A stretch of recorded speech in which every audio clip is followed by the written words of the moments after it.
죄악으로 인하여 멸망당할 자신의 실상을 깨달은 한 사람이 나는 어찌할꼬 탄식하는 내용을 살펴보면서 은혜를 나누었습니다.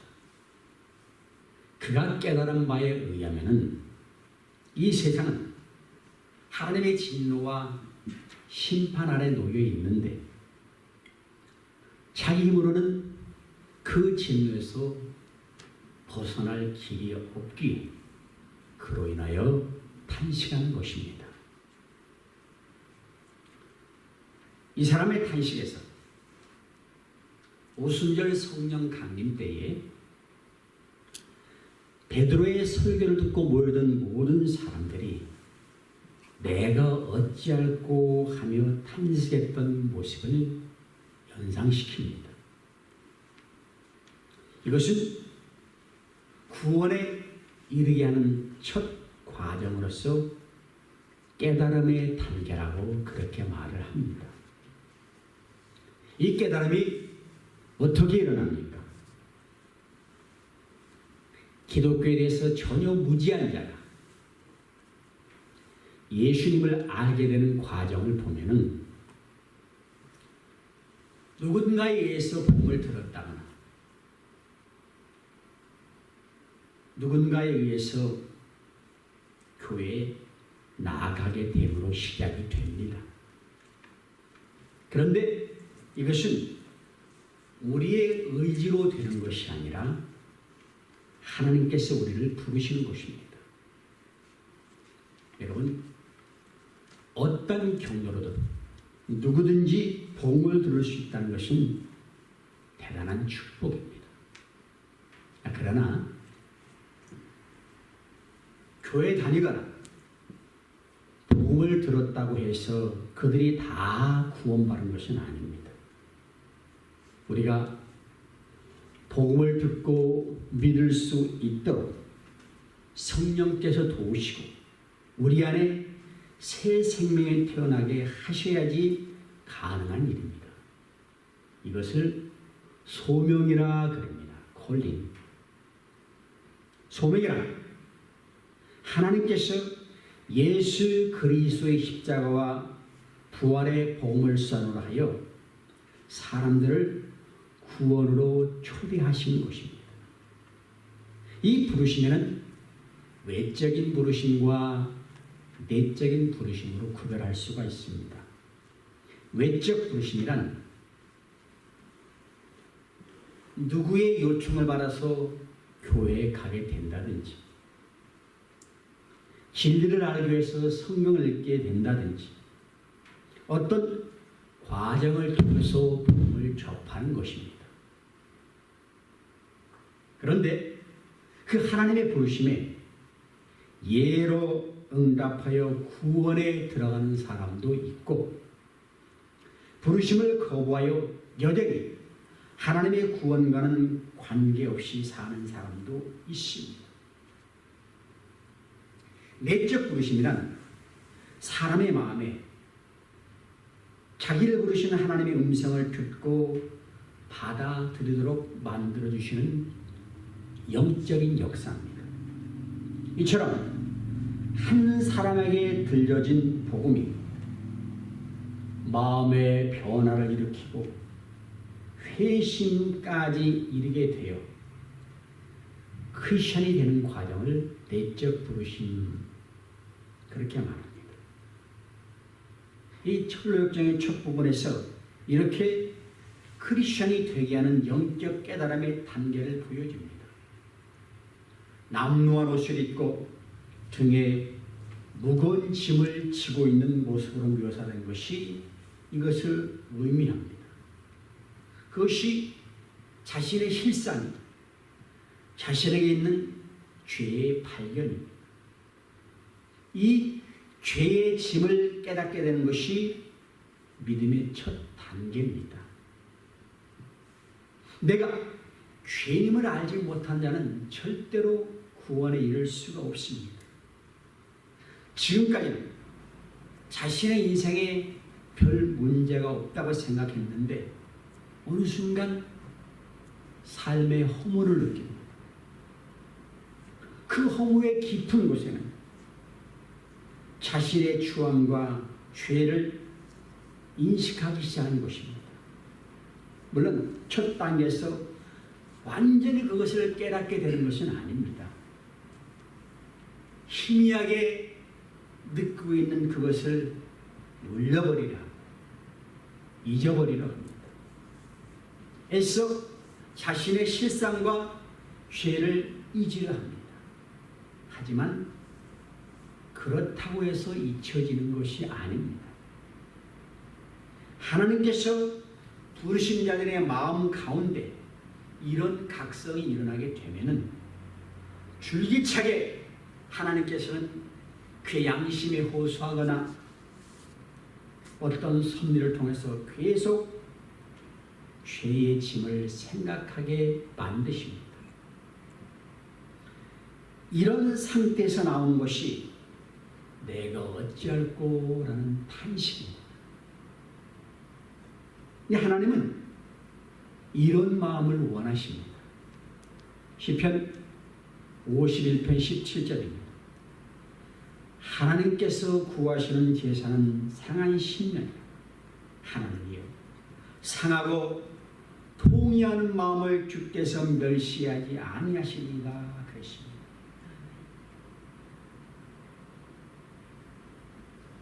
예수를 몰랐던 한 사람이 자신의 죄를 깨닫고 괴로워한다. 이것은 성령 하나님께서 죄를 책망하시는 역사입니다. 요한복음 16장 8절을 보면은 그가 와서 죄에 대하여 의에 대하여 심판에 대하여 세상을 책망하시리라 그렇게 말씀합니다.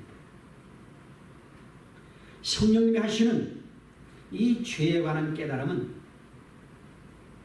더욱 자신을 괴롭게 합니다. 통하게 합니다. 그리고 철저히 낮아지게 합니다.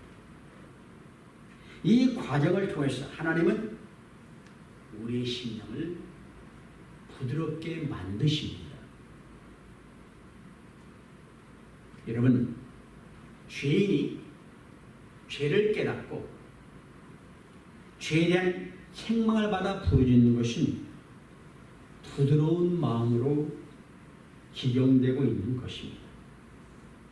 믿음과 은혜의 삶이 시작되기 위해서는 이렇게 말씀의 책망을 달게 받는 부드러운 마음이 필수적입니다. 이런 과정이 없으면 딱딱한 길가와 같은 마음밭이 되어서 성령의 말씀을 들을 수가 없습니다. 현대교회는 회개 없는 교인들로 가득 차 있다라는 말들을 합니다. 회개 없는 교인들. 회개가 무엇입니까? 결론적으로 하나님께 돌아오는 것입니다. 이 말은 사람들이 그 심령이 하나님을 떠나 있는 상태라는 것입니다. 그래서 자기 마음대로 자기 만족을 따라 살아갑니다. 예배를 하나님께 내가 드리는 것이 아니라 내가 받는 것이 우선입니다. 그들에게 필요한 것이 하나님 앞에 돌아오는 것입니다. 하나님께로 돌아온다는 것은 내 삶의 주인이 하나님이십니다라는 것을 아는 것입니다. 그런데 이런 깨달음은 아무나 얻는 것이 아닙니다. 성령님께서 역사하셔야 됩니다. 깨달은 사람은 과거의 삶에서 돌이키게 되어 있습니다. 참된 회개란 입술의 고백에서 삶의 변화로 나아가야 됩니다. 즉, 죄의 대가를 지불하고 과거의 삶을 청산하는 돌이킴입니다. 회개는 마음의 뉘우침에서 시작되어 가지고 행동의 변화로 이어져야 비로소 완성이 되는 것입니다. 과거에 내 죄된 삶을 완전히 청산하고 새로운 삶으로 살아간다는 힘겨운 방향 전환입니다.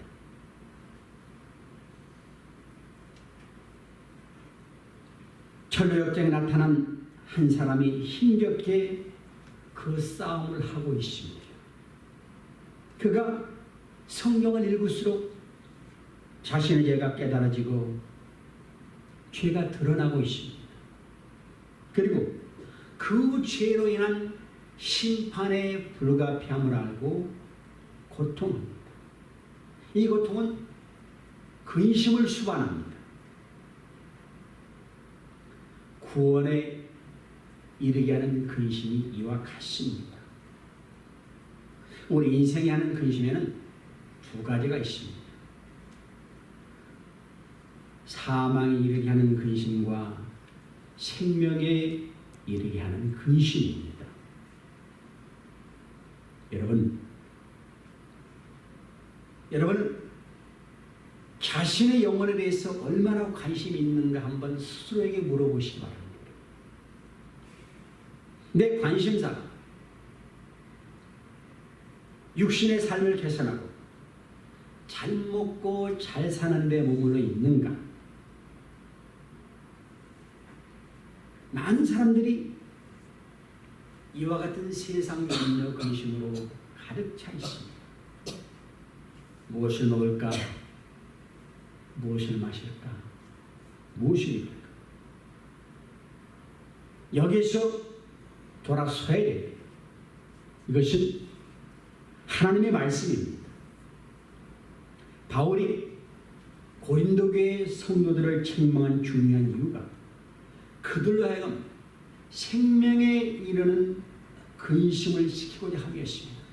오늘 본문되는 고린도후서 7장 10절 말씀, 하나님의 뜻대로 하는 근심은 후회할 것이 없는 구원에 이르게 하는 회개를 이루는 것이고, 세상 근심은 사망을 이루는 것입니다. 세상 근심은 예외 없이 사망을 이룹니다. 아무리 선한 근심도 마지막 종착역은 사망입니다. 반면에 하나님의 뜻대로 하는 근심은 구원에 이르게 하는 회개를 이룬다 하였습니다. 나는 지금 하나님 모시고 온전히 살고 있는가? 내 삶에는 문제가 없는가? 하나님의 뜻과 전혀 상관없는 상태로 교회를 다니고 예배를 드리는 것이 아닌가? 내 믿음이 하나님이 인정하시는 믿음인가? 나는 참으로 회개를 했는가? 진정 내 모든 죄를 하나님께 고백하고 용서를 받았는가? 내가 주님 앞에 설 때와 어떤 모습을 할 것인가? 이런 근심이 하나님의 뜻대로 하는 근심입니다. 자기 영혼의 상태를 점검하고 자기의 죄를 발견하고 하나님께 진심으로 회개하고 자기 구원의 문제를 놓고 주님의 십자가를 붙들고 은혜를 구하고 하나님께서 확신 주실 때까지 부르짖고 구하는 것입니다. 그런데 이러한 경규와 탄식이 일어날 때에 우리는 주변 사람들과 불가피하게 일어나는 갈등이 있습니다. 이것은 가족도 예외가 아닙니다. 왜 그렇습니까? 생명에 이르게 하는 근심은 영적인 자격이 없는 자는 도저히 깨달아 알 수가 없습니다. 죄로 인해 절망 가운데 있는 그 남자가 자기의 상태를 가족에게 말합니다. 자기가 지금 두려워하고 있는 정죄에 가는 것들이 가족들도 빠지게 될 것이라는 것을 압니다. 그리고 이 세상이 장차 멸망할 것이라는 것을 그래서 얘기를 합니다. 그런데 이러한 그의 태도가 가족들로부터 비난을 받습니다. 이것은 영적 각성이 없는 자들에게는 죄로 인한 멸망이 이해와 납득의 내용이 되지 못한다는 것을 보여줍니다. 지금 예수 믿어야 구원받는다고 아무리 말을 해도 거부하는 사람은 끝까지 거부합니다. 롯이 자신의 사이들에게 소돔이 멸망할 것을 경고했는데 사이는 그 경고를 농담으로 여겼다 그랬습니다. 그런 것과 똑같습니다. 그 남자의 가족, 죄에 대한 인식이 전혀 없었기 때문에 심판의 위험을 깨닫지 못하고 오히려 그를 정신병자 취급을 합니다. 여러분, 영적으로 먼저 깨달은 자가 무지한 자를 깨우려고 노력하는 것은 당연합니다. 그런데 이러한 일로 비난과 경멸을 받을 수 있다는 것입니다. 성령께서 마음을 열어주시 아니하시면 영적인 두려움을 조롱합니다. 성경의 엄중한 메시지에 거들떠 보지도 않습니다.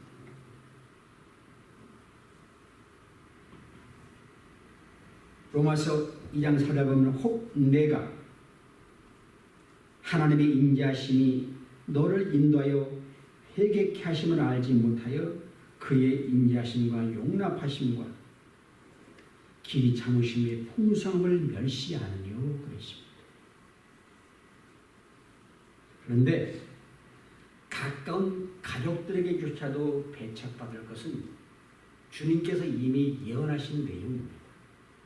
마태복음 10장 34절 36절을 보면은 내가 세상에 화평을 주려고 온 줄을 생각하지 말라. 화평이 아니요 검을 주러 왔노라.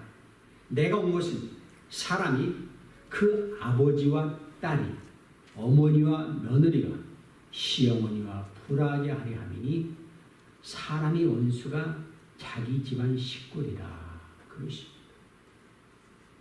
우리는 언뜻 이 말씀이 이해가 안 됩니다.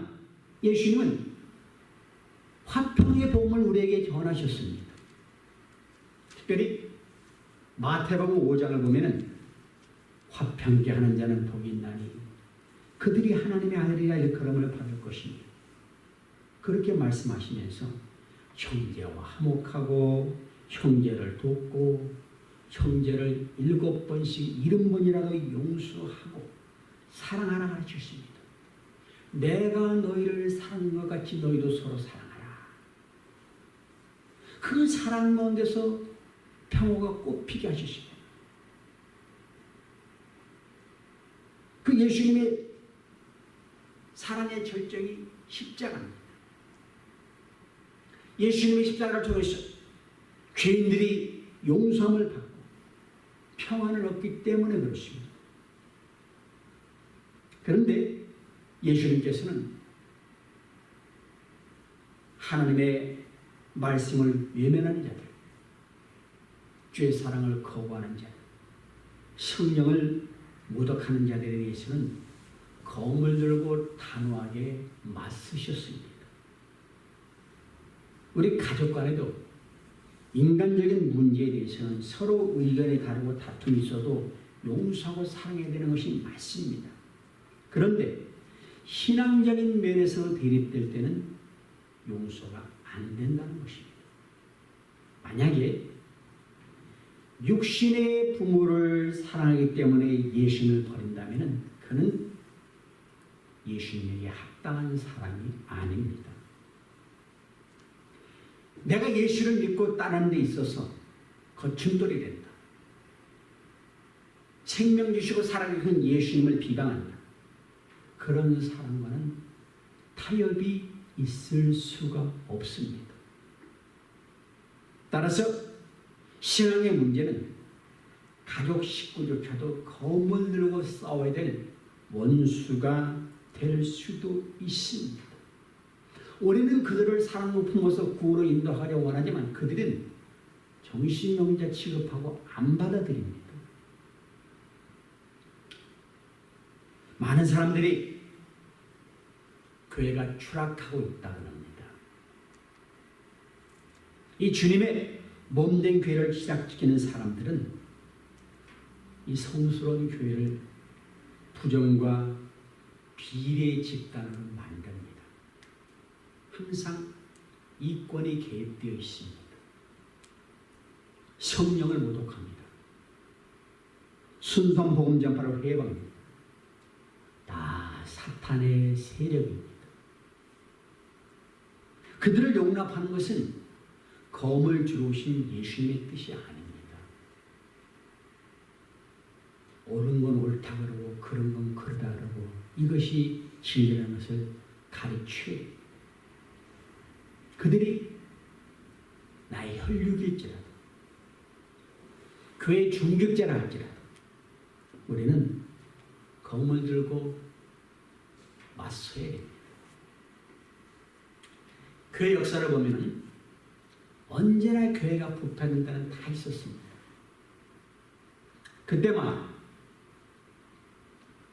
교회를 구하기 위해서 검을 들고 나선 개혁자들이 있었습니다.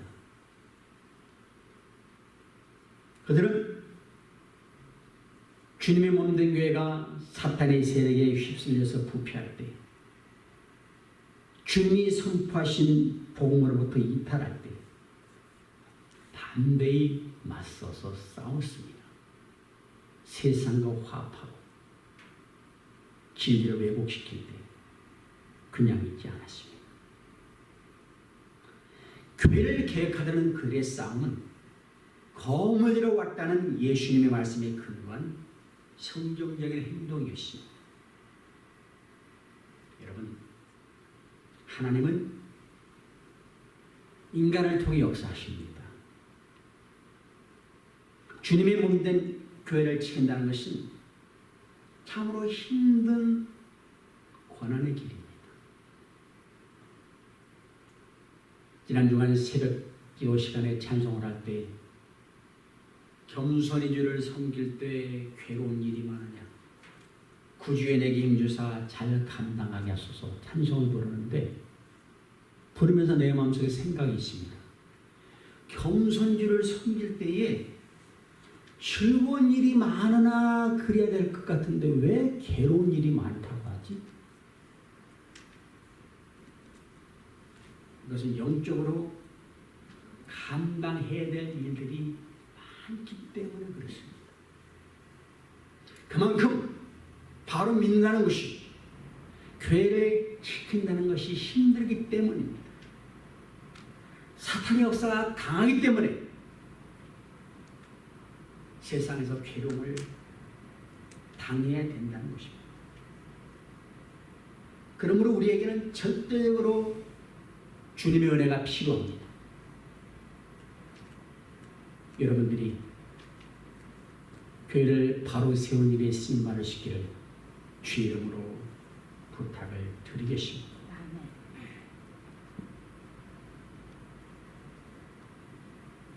우리가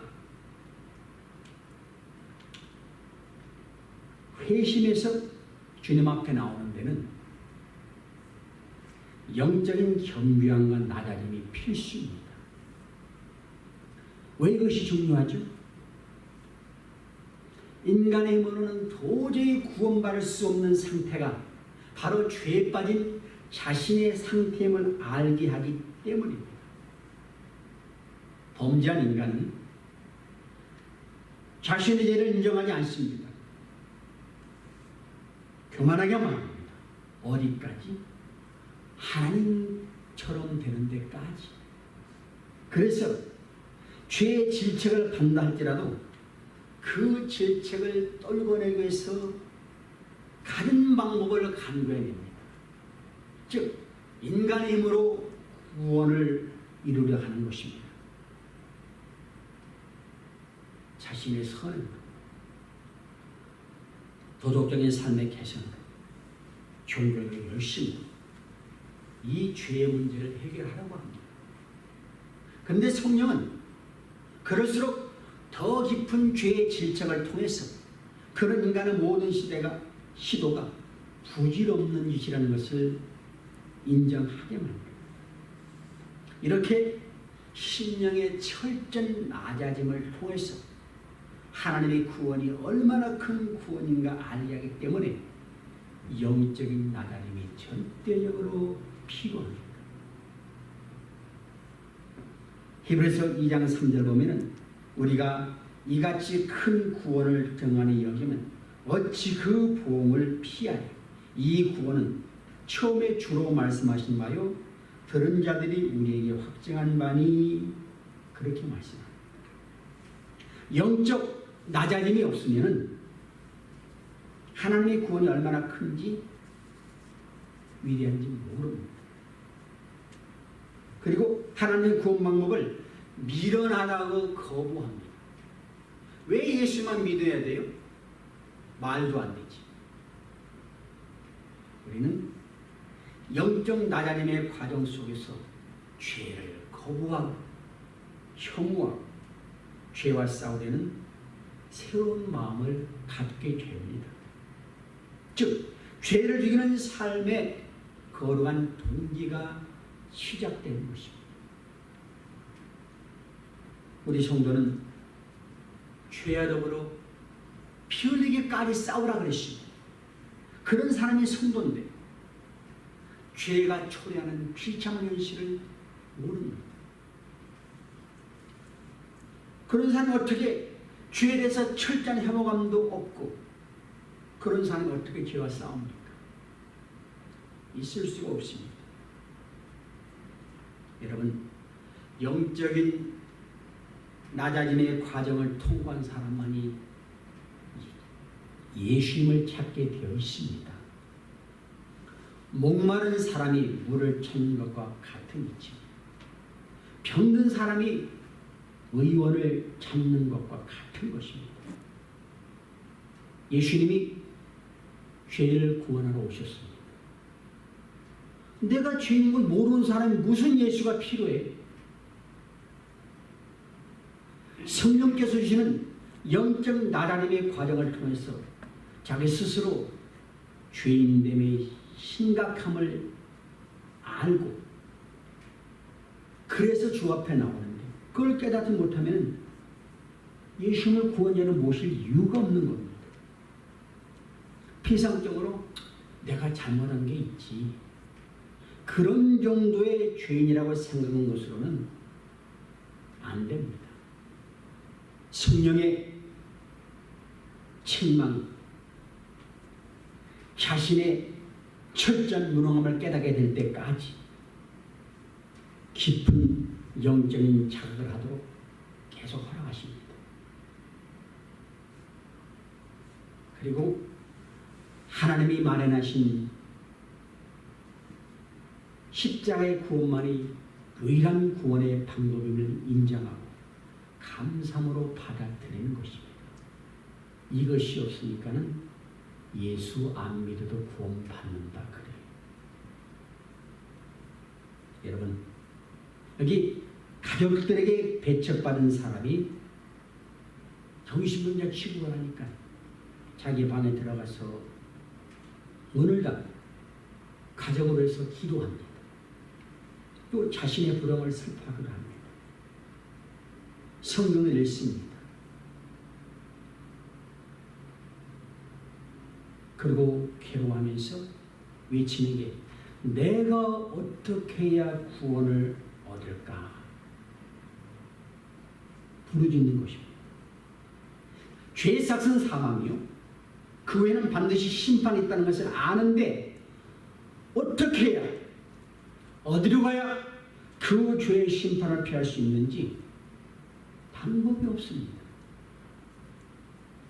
그때 전도자라고 이름하는 사람이 그에게 다가와 몇 가지 질문을 합니다. 그가 어느 정도의 깨달음이 있는가 파악하기 위해서입니다. 의사가 환자의 상태를 정확히 알기 전에 처방하지 않는 것과 같은 그런 이치입니다. 당신은 왜 울고 있습니까? 물었습니다. 선생님, 제가 이 성경을 읽어보니 나는 언젠가는 죽을 수밖에 없고 죽음 후에는 심판을 받는다고 하는데 나는 죽기도 싫습니다. 심판을 받는 것도 싫습니다. 전도자가 묻습니다. 이 세상은 여러 가지 악으로 가득 차 있는데 무엇 때문에 죽기를 꺼려합니까? 그가 대답하기를 내 등에 있는 이 지어진 무거운 죄짐이 나를 무덤보다도 더 낮은 것으로 떨어뜨릴까 두렵기 때문입니다. 나는 감옥 생활도 감당하지 못할 텐데 어찌 심판받고 무서운 이 형벌을 당하는 것을 견딜 수 있겠습니까? 그 일을 생각하니까 눈물이 나올 수밖에 없습니다. 전도자가 묻습니다. 그럼 당신의 상이 그런데 왜 그 자리에 서 있습니까? 나는 어디로 가야 할지 알지 몰라서 그러는 것입니다. 그래서 전도자가 양가죽으로 만든 두루마리 하나를 주는데 거기에 뭐라고 썼느냐? 임박할 진노를 피하라. 그렇게 적혀 있습니다. 여러분, 우리 주님께서는 세상의 악한 죄에서 피할 길을 열어주셨습니다. 그 길 회개하고 주님 앞에 오면 됩니다. 그런데 안타깝게도 교회에 단다는 사람들, 신자라고 하는 사람들 가운데 하나님의 진노를 적당히 얼버무리면 쉽게 피할 수 있는 것쯤으로 생각합니다. 아니면 그런 것에 아예 존재하지 않기를 바라는 이들이 너무 많습니다. 하나님의 사랑이시라면서요. 근데 무슨 지옥에 던지시겠어요? 여러분, 우리 하나님은 거룩하시기 때문에 죄를 미워하십니다. 죄를 미워하시기 때문에 죄인에게 분노하십니다. 시편 7편 11절 하나님은 의로우신 재판장이십니다. 매일 분노하시는 하나님이십니다. 죄에 대해서는 분노하십니다. 이 죄를 해결하려고 독생자를 이 땅에 보내서 죽기까지 하셨습니다. 그런데 이 죄의 문제를 인간이 해결할 수 있다고요? 그것이 바로 사탄의 역사입니다.